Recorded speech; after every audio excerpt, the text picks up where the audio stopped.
Pabor si House Speaker Bogie Dean na ihinto na ang pagdinig ng House Infrastructure Committee kaugnay ng mga maanomalya umunong proyekto kontra baha. Dapat daw makipagtulungan na lang ang mababang kapulungan sa Independent Commission for Infrastructure. Saksi si Sandra Aguinaldo. 4 na araw mula nang bawiin ng Kamara ang Travel Authority ni Ako Bicol Party List Representative Zaldico, may impormasyong umalis na umuno ito sa Amerika. Sa record ng U.S. Customs and Border Protection, si Ko ay dumating sa New York noong August 26 gamit ang tourist visa. Pero nitong September 13, umalis na umuno ito sa New York City. Hindi nakalagay sa U.S. Customs and Border Protection website kung saan siya sumunod na pumunta. Magyang bago liderato ng Kamara, wala raw impormasyon kung nasaan ngayon si Ko. Hindi ko alam. Matatandaang noong September 18, binawi ni Speaker Faustino D. III ang travel clearance ni Ko para makapagpagabot sa Amerika.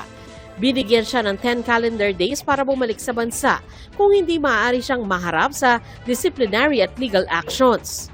May mga nagsasabing natanggap na, pero hopefully nga natanggap na para sa ganun yung 10 araw na ipinain natin sa kanya ay masunod ito. Pero pag-uusapan natin ng leadership, especially yung chair ng ethics, kung ano pa yung mga pwedeng gawin para matiyak natin na makauwi si Congressman Zaldico. Dagdag ni D, pabor siyang ihinto na ang pagdinig ng House Infrastructure Committee at makipagtulungan na lang sa Independent Commission for Infrastructure na nilikha ng Malacanang.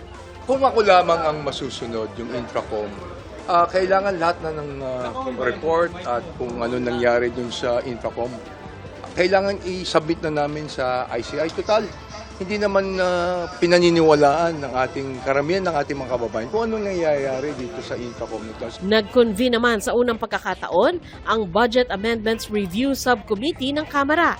Pakay nilang tukuyin kung saan ililipat ang 255 billion pesos na pondo na inalis sa flood control projects ng Department of Public Works and Highways para sa 2026. We will be guided by the sectors, the priority areas as expressed by the President.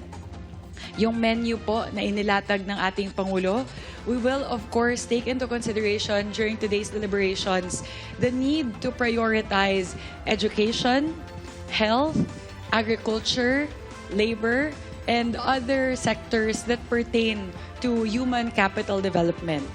Naka-livestream ang pulong para makita ng publiko ang pagbabago sa panukalang budget. Ang mga panukala na galing mismo sa mga kongresista dapat formal na nakasulat at may pirma. Daraan pa ang mga panukala sa House Appropriations Committee.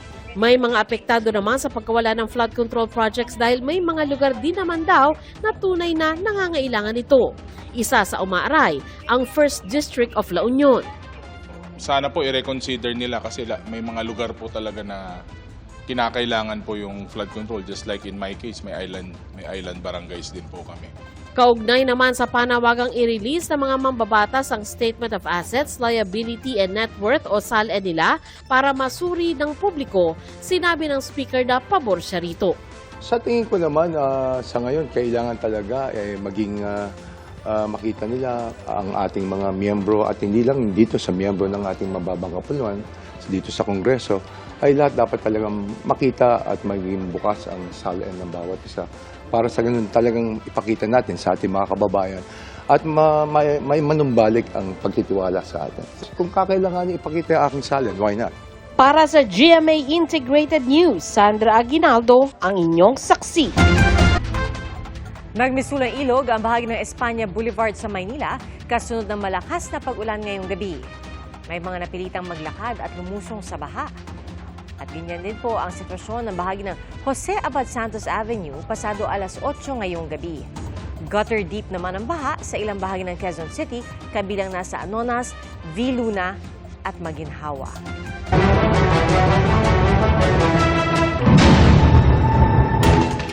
Bago sa saksi, sumiklab ang sunog sa isang residential building sa Binondo, Maynila ngayong gabi. Nailigtas ng mga rumespondeng bumbero ang 2 lalaking natrap sa nasusunog na gusali. Inaalam pa ang sanhi ng sunog.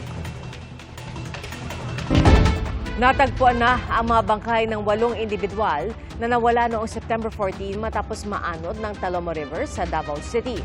Kabilang po dyan ang 13 anyos na dalagita na naligo raw noon sa mini Asik-Asik Falls kasamang iba pang biktima. Ayon sa pulisya, halos 1 linggo bago nakita ang labi ng dalagita. Hindi na nagbigay ng pahayag ang ilan ng biktima na siyang kumilala sa kanyang labi. Lumabas din sa lansangan ang mga kilalang personalidad kabilang ang mga Kapuso Stars para ipanawagang mapanagot ang mga kurakot. Saksi, si Athena Imperial. Sabay-sabay tumakbo ang ilang Kapuso personalities bilang pakikiisa sa pagsugpo ng korupsyon sa bansa, kabilang sina Dingdong Dantes, Kuya Kim, Benjamin Alves, Faith De Silva at ilang miyembro ng isang running community. Ayon kay Dingdong, Pilipinas na malaya sa kurakot ang pangarap nila. Nakiisa rin sa protesta si Rian Ramos. Turuan sila ng leksyon. Naroon din si PBB Kapuso big winner Mika Salamanca, dala ang isang blankong white cartolina. Aniya, nawala ang kanyang mensahe dahil ninakaw raw. Nagprotesta rin ang kapwa PBB housemate na si Dustin Yu, kasama sina David Licauco at Rahil Birria. Sina Gabby Garcia at Khalil Ramos, sinabing mahal nila ang Pilipinas, kaya ipaglalaban nila ito. Nag-perform naman ang The Voice Kids coaches na sina Paulo at Miguel Benjamin Guico ng Ben and Ben. Sabay-sabay natin sabihin, nagsisilbi ka dapat! Kasama rin sa protesta ang It's Showtime hosts. Si Vice Ganda may mensahe para sa Pangulo. Hinahamon ka namin, Pangulong Bongbong Marcos, ipakulong mo lahat ng magnanakaw. Ibalik ang death penalty para sa mga kurap.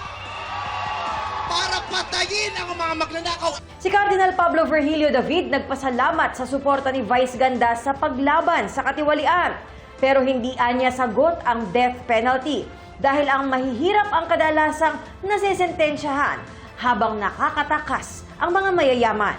Ang tugon sa korupsyon ay di raw kamatayan kundi malalim na reforma sa hustisya.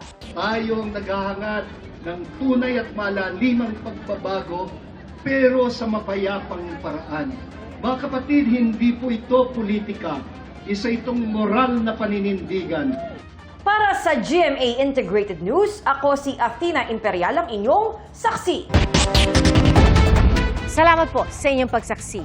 Ako si PR Kanghel para sa mas malaki misyon at sa mas malawak na paglilingkod sa bayan. Mula sa GMA Integrated News, ang News Authority ng Filipino. Hanggang bukas, sama-sama po tayong magiging saksi!